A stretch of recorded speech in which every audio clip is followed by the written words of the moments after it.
உங்களை நிறைய பேருக்கு தெரியாத ஒரு விஷயத்த சொல்றேன்.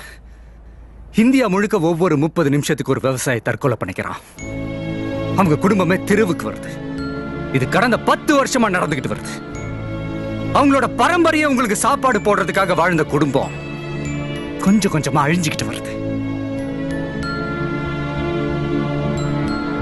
2002 இருந்து இது வரைக்கும் ஒரு 10 லட்சம் விவசாயிகள் இந்த தொழிலே விட்டுட்டு வேற வேலைக்கு போயிட்டாங்க. இப்போ மீத்தேன் வாயு அதை எடுக்கிறதுக்காக தஞ்சாவூர், நாகப்பட்டினம் 2 டிஸ்ட்ரிக்ட்லயும் 1,64,819 ஏக்கர் நிலப்பரப்ப ஒரு மல்டிநேஷனல் கம்பெனி அழிக்க போகுது. அந்த விவசாய குடும்பம் எல்லாம் பசியில சாக போகுது. 5000 கோடி எப்படி 5000 கோடி கடன் வாங்கின ஒரு பியர் ஃபேக்டரி ஓனர் என்னால அந்த கடனை கட்ட முடியலன்னு கை தூக்குறான்.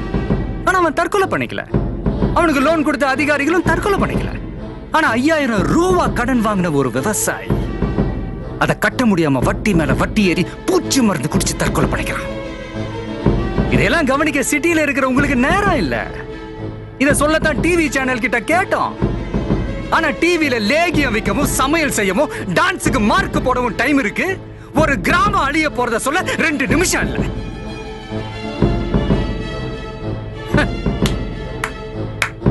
இந்தியாவுக்கு ஃபேக்டரியே வேணாம்னு நாங்க சொல்ல வரல. குடிக்கிற பால்ல இருந்து தயார் பண்ற சோப்பு வேணாம். முட்டை, மீன், கேரட்ல இருந்து எடுக்கிற ஃபேர்னஸ் கிரீம் வேணாம். தக்காளி, ஆரஞ்சு, பாதாம்ல தயாரிக்கிற அழகு சாதன ஃபேக்டரி வேணாம். இந்தியாவுல விட்டமின் குறைபாடுனால ஒரு நாளைக்கு 5000 குழந்தைங்க இறந்து போறாங்க. ஒரு நாளைக்கு.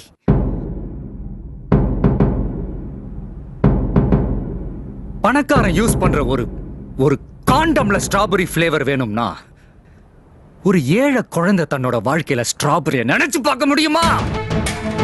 சாதாரண தண்ணி அதுல என்ன அவ்வளவு பணமா கிடைக்கும்? யோ, சாதாரண தண்ணியா? 2Gனா என்னையா? அலைக்கற்றை, காத்து. வெறும் காத்த மட்டுமே வித்து கோடி கோடியா ஊழல் பண்ற ஊரியாது. செல்போன் ஆடம்பரம், தண்ணி அத்தியாவசியம்.